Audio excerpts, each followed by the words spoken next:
எந்த ஒரு ஆடவையும் என் கண்ணால பார்த்தது இல்ல. ஆண்கள் என்றவை யாருன்னு எனக்கு தெரியாது. அப்படி இருக்க நான் மலர்வரம் செல்லணும், அழகாக ஆடி பாடணும், சோலையெல்லாம் பார்த்துட்டு வந்து திருமணம். உனக்கு திருமணம் இல்லை, எனக்கு திருமணம். அப்பா என்னப்பா இது விந்தையா இருக்கின்றது? வயது வந்த மகள் நான் இருக்கும்போது நாங்களுக்கு திருமணம் 48 நாளைக்கு கௌரி விரதம் இருக்க போகிறார் ஒரு பெண்.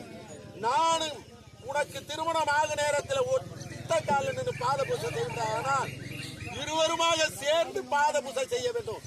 ஒரு பெண்ணுக்கு 48 நாள் கௌரி விரதம் இருக்க போகிறார். அவர்களுக்கு மலர் தினமும் கொண்டு போய் கொடுக்க வேண்டும். அதை கொடுத்து விட்டால் 49வது நாள் எனக்கு அவளுக்கு திருமணம். அதனால் உன்னை அழைத்தேன். ஐயோ, நான் ஒரு வண்டுப்பா, எனக்கு இந்த விஷயம் தெரியாத போச்சு.